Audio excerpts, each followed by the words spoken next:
Estão gravando, começamos. Tá valendo, então? Então tá bom. Boa tarde, boa noite.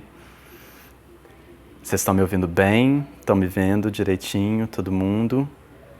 Então, boa noite a todo mundo que tá aí. Estou um pouco nervoso, mas queria agradecer a presença de todo mundo. Acho que ainda tem gente entrando, mas como o tempo está passando, acho que a gente já pode começar. Então agradecer, espero que tenha alguém aí, acho que alguém há de ter vindo. Vamos lá. Não, antes meu nome, que eu não falei, meu nome é João Santos, falo aqui de Belo Horizonte, sou um homem branco, cisgênero, uso um bigodinho, pintei meu cabelo, que me orientaram a fazer isso. Espero que esteja bom. Estou usando uma blusinha aqui de botão, pus até um microfone aqui, acho que vai ficar melhor. Tem gente falando lá fora, espero que não vaze muito. Pus uma canetinha no meu bolso para ficar mais formal para uma ocasião como essa, devidamente séria. Mas sempre que eu faço uma audiodescrição, eu lembro da Gal Costa. Meu nome é Gal, tenho 27 anos, nasci na Barra Avenida, Bahia. Todo dia eu sonho alguém para mim. Mas não é sobre Gal que a gente vai falar, eu estou, na verdade, me enrolando, o tempo está passando. Vou explicar primeiro, antes de tudo, essa minha falta de jeito. Porque eu, na verdade, eu sou jornalista. Então, desde já, me desculpem outra vez. Eu sou uma pessoa da escrita, na verdade.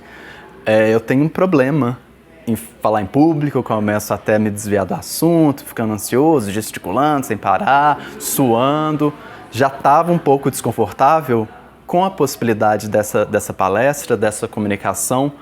A coisa complicou muito mais, porque parece que teve alguma confusão na divulgação e isso aqui acabou sendo divulgado como uma cena, uma prática performática, alguma coisa assim. E na verdade, eu até tenho, sim, alguma experiência no teatro. Eu não sei se alguém já viu alguma coisa minha. Eu tenho alguma experiência escrevendo. Mas esse negócio de falar, de atuar, não é bem comigo, não. Então, tô perdido. Esse negócio de ter sido divulgado como teatro me deixou muito nervoso.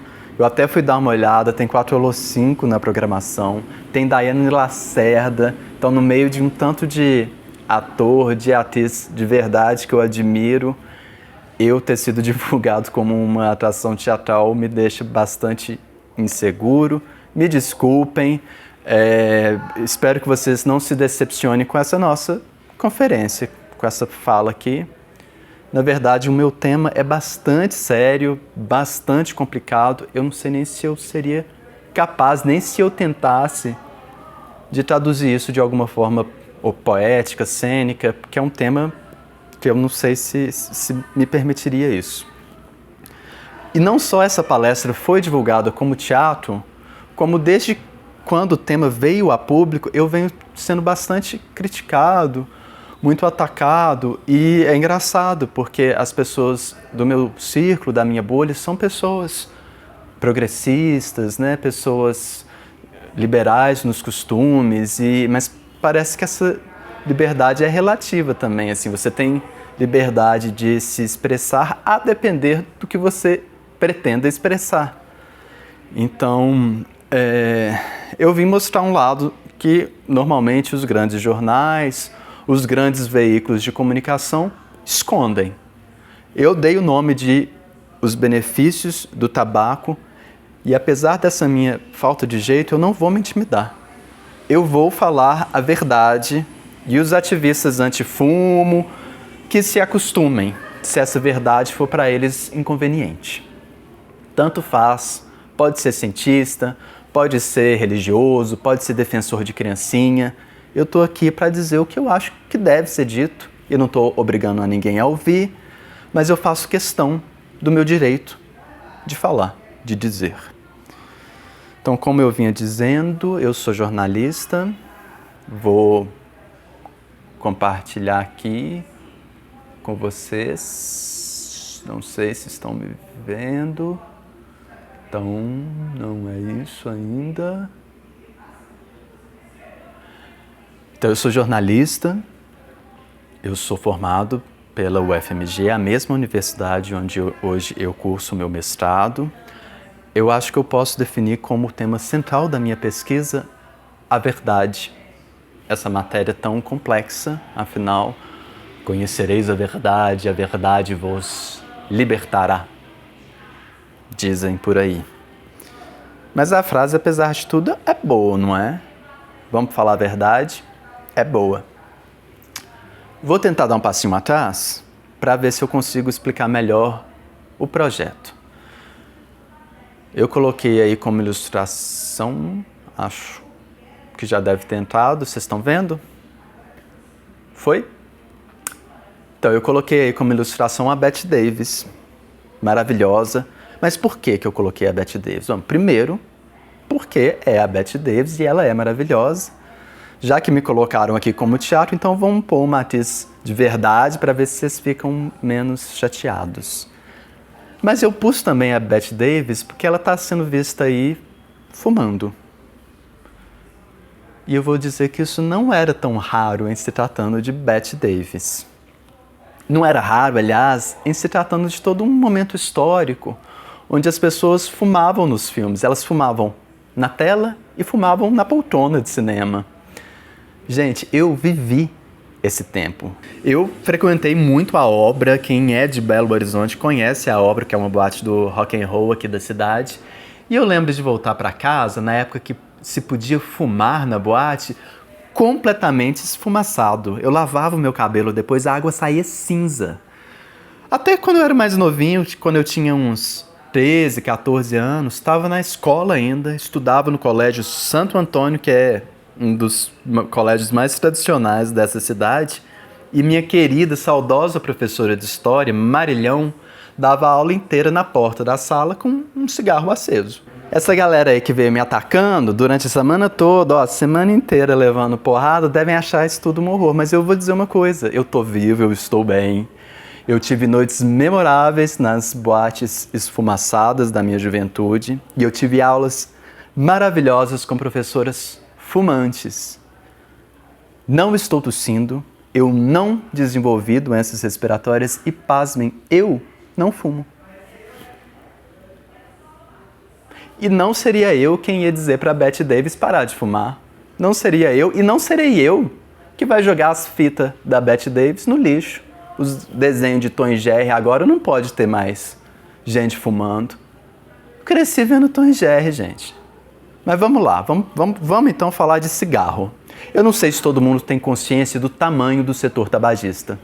Apesar de toda essa narrativa, de toda essa campanha contrária ao tabaco, que já dura décadas, ele ainda movimenta muito a economia nesse país. Só para vocês terem uma ideia, quem não está muito bem informado sobre o tema, aqui no Brasil são 254 mil hectares dedicados ao cultivo do tabaco, 138 mil produtores integrados. E é ainda uma agricultura familiar, tradicional. Se você fizer um passeio de carro pelo Rio Grande do Sul e passar por perto de algumas das cidades que mais produzem fumo no Brasil, Canguçu, Venâncio Aires, Santa Cruz, Candelária, Camaquã, muito provavelmente você vai percorrer quilômetros e quilômetros entre plantações de tabaco. Se algum dia você, por acaso, tiver a sorte de fazer um passeio como esse, o que eu recomendo fortemente é que você o faça com as janelas do carro abertas, porque o perfume que essa planta exala é algo realmente maravilhoso. Sim, o tabaco é uma planta. Por outro lado, vocês devem estar cansados de conhecer, até porque a mídia sempre deu muito destaque, pesquisas antigas, um pouco já ultrapassadas, que sugerem uma série de possíveis malefícios que o hábito de fumar excessivamente poderia causar. Todo mundo já viu, né? Claro, eu também já tinha visto, tô cansado de ver esse tipo de pesquisa. O que eu ainda não tinha visto, mas eu vou contar aqui agora, é uma série de pesquisas recentes, atualizadas, sérias, que apontam uma série de benefícios do tabaco, e não são poucos os benefícios. A começar pelo efeito estimulante da nicotina. Nicotina, ela mesma, que foi colocada como uma grande vilã pelos ativistas anti-tabaco, ela é, na verdade, uma substância que tem um efeito estimulante importante. Ela proporciona um aumento considerável no estado de alerta, de atenção, no foco da pessoa que fuma. Mais benefícios. Quem é que não conhece alguém que parou de fumar e começou a engordar?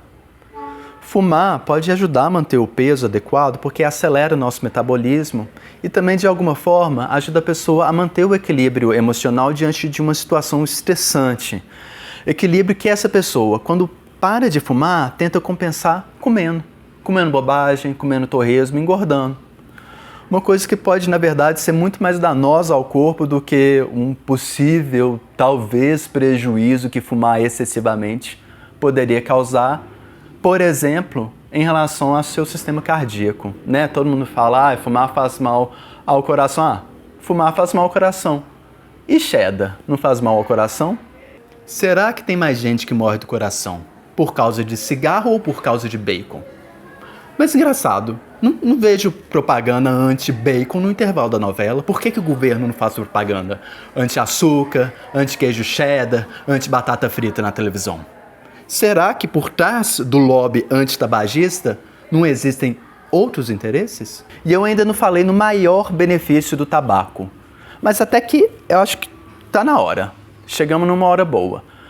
Talvez o principal benefício do cigarro seja funcionar como um mecanismo de equilíbrio, de um transtorno, esse sim, um grande mal principalmente do nosso tempo, dos nossos dias atuais, e que, engraçado, eu não vejo os mesmos alertas sobre ele quanto eu vejo contra o cigarro. A ansiedade. Quem fuma sabe como o cigarro pode ser um aliado importante numa crise de ansiedade. Acho que entrou aí, eu quis colocar esse ícone da longevidade no Brasil, que fumou até o fim dos seus dias, fumou até o fim dos seus 104 anos de vida ativa e lúcida. Então, enfim, me desculpem de novo, mais uma vez, me desculpe ficar prolongando com essa falação sobre cigarro, mas eu realmente precisava, gente. Porque o povo já viu o título e já caiu de pau, então eu precisava dizer. Antes ainda de tentar resumir a intenção aqui dessa apresentação, ou até para começar a falar dela, eu peço uma licença. Eu não sei se é continuar no assunto da saúde, mas para mencionar um outro médico, um médico russo, nascido em 1860, que talvez, né, mais uma vez, já que eu fui divulgado como uma atração teatral, talvez a galera do teatro conheça melhor pelo seu hobby, a dramaturgia. Anton Chekhov. Eu pus essa foto aí porque ele está com a Olga Knipper. A Olga Knipper era a esposa do Chekhov, ela era atriz do Teatro Livre de Moscou, e era para Olga Knipper que o Chekhov escrevia as peças. Ele estava bem lá ocupado no consultório e falava, a Olga Knipper está querendo montar uma peça. Tá bom, escreva aqui o negócio, pá, a gaivota, pá, Jardim das Cerejas, pá, Tilvânia. O Chekhov foi um cara muito inovador, foi um dramaturgo ali da virada do século. Ele morreu em 1904, com apenas 44 anos. Ele antecipou muita coisa do que ia acontecer no teatro ao longo do século XX, ao longo do século XXI e sabe-se lá ao longo de mais o quê. Pus essa outra foto aí também porque eu achei o Chekhov, além de tudo, um gatinho. Não dá nem pra falar, olha que Knipper interesseira, ficava com o Chekhov só por causa das peças. Porque ela, cá entre nós, pegava bem, né? Chekhov, além de escrever as peças pra ela, gatinho. Então, tem um conto do Chekhov que fica num liminar muito interessante com a dramaturgia e, de fato, já foi encenado várias vezes. Ele é muito conhecido, os colegas talvez conheçam, Os Males do Tabaco ou Os Malefícios do Tabaco. vocês verem que Chekhov já falava mal de cigarro lá no século XIX, morreu com 44 anos, Oscar Niemeyer foi até os 104, deixa abaixo. Mas, enfim, esse texto do Chekhov antecipou em décadas o formato que eu pretendo estudar e conversar aqui um pouquinho com vocês a respeito, a peça-conferência. Esse formato, que para alguns é um braço dos teatros documentários, ganhou alguma popularidade aqui no Brasil no finalzinho da década de 10. Uma matéria da Folha de São Paulo de 2018, acho que é citada em 100% das matérias sobre esse assunto, ela fala assim, cito, Maria Luísa Barçanelli, Folha de São Paulo.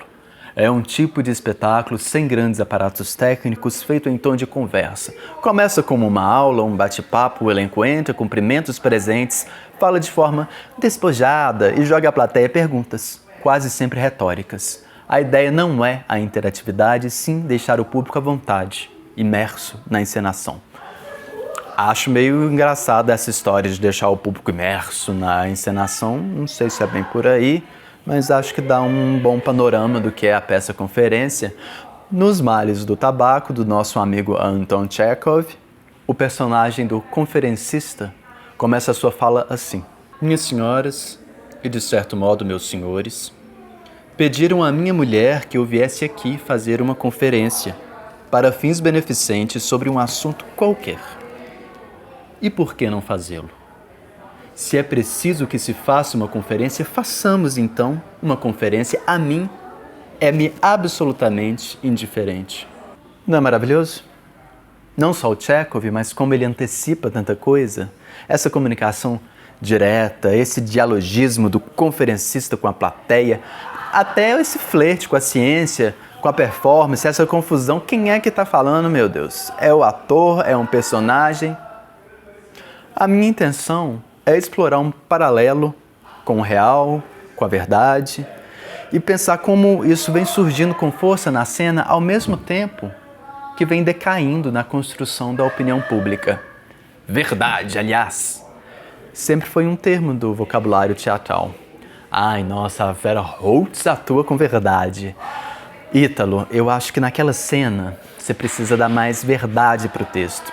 Assim, de uma forma muito abstrata, mas que eu acho que acaba revelando um pouco do nosso entendimento da coisa, mais como uma forma de dizer do que como a natureza ontológica de uma matéria.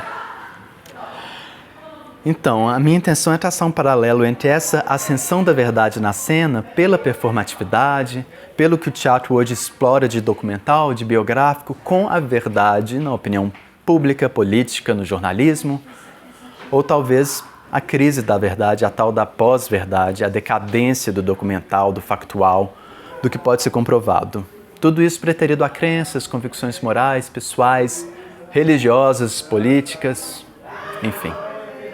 Mas essa tal de pós-verdade, essa circunstância, esse momento histórico, político, social, que eu também gostaria de estudar. Mexo e remexo na Inquisição, só quem já morreu na fogueira sabe o que é ser carvão. Eu sou pau para toda obra. Deus dá asas à minha cobra. Fama de porra louca, tudo bem. Minha mãe é Maria Ninguém. Olha, muita gente confunde pós-verdade, desinformação com mentira. E não é isso, pelo menos não é só isso. Quem gosta muito de falar que está com a verdade, que acusa os oponentes de mentirosos, é quem quer que prevaleça um único discurso. O termo fake news, quem popularizou foi Donald Trump. Verdade para mim são plurais, são verdades, são múltiplas, mas eu também não sei se isso tem um limite ou se não tem. Eu talvez tenha um conflito nesse momento. Existe uma verdade essencial? Eu vou ser capaz, por exemplo, de lidar com uma verdade que é a minha verdade sobre a eficácia das vacinas. E uma outra verdade de alguém, sabe-se lá quem, sobre a sua ineficácia? Eu não sei, sinceramente eu não sei se eu consigo ser tão relativista assim. Mas o que eu quis com essa falação sobre o tabaco? Eu não quis mentir. Eu não olhei para a chuva pela janela e atestei um dia ensolarado. O cigarro é uma indústria poderosa. O cigarro emprega muita gente. Oscar Niemeyer fumou até o fim dos seus 104 anos. A nicotina é um estimulante importante. Tive relatos que o cheiro das plantações de tabaco no Rio Grande do Sul é realmente maravilhoso, verdadeiramente delicioso. Mas nada disso anula as centenas de dezenas de pesquisas que comprovam quantitativamente, qualitativamente, que o cigarro é, ainda hoje, a maior causa de mortes evitáveis do planeta.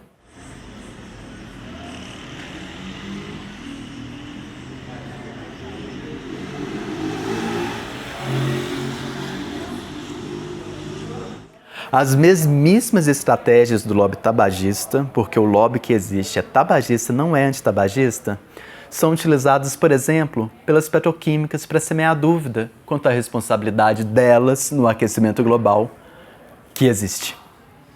São usadas, por exemplo, por quem quer desacreditar o sistema eleitoral, por quem quer colocar em xeque aí a eficácia da vacina. Minha pesquisa acaba tendo, inevitavelmente, também um recorte geográfico. O Brasil, este nosso sítio, que eu tenho a intuição de ter se tornado uma espécie de laboratório global da desinformação. Então, gente, finalmente eu agradeço a atenção de todo mundo que esteve aqui presente. Eu espero não tê-los decepcionado com essa comunicação, essa demonstração em processo, conferência, mas eu espero também, ao mesmo tempo, tê-los em algum momento confundido um pouquinho, desinformado, de propósito, porque quem sabe assim a gente comece a decifrar essa engrenagem complicada, a gente comece a entender a chave da desinformação. Fumar é um prazer que faz sonhar. Fumando espero aquele que mais quero. Se ele não vem, então me desespero. Enquanto fumo, depressa a vida passa e a sombra da fumaça me faz adormecer. Fumando espero aquele que mais quero. Se ele não vem, então me desespero. Enquanto fumo, depressa a vida passa e a sombra da fumaça me faz adormecer.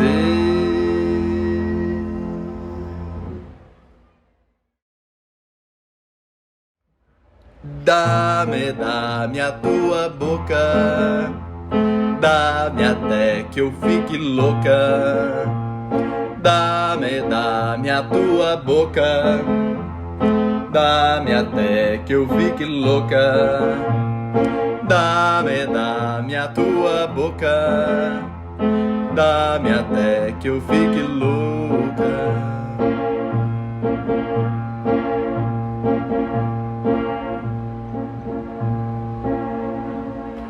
Fumar é um prazer que faz sonhar.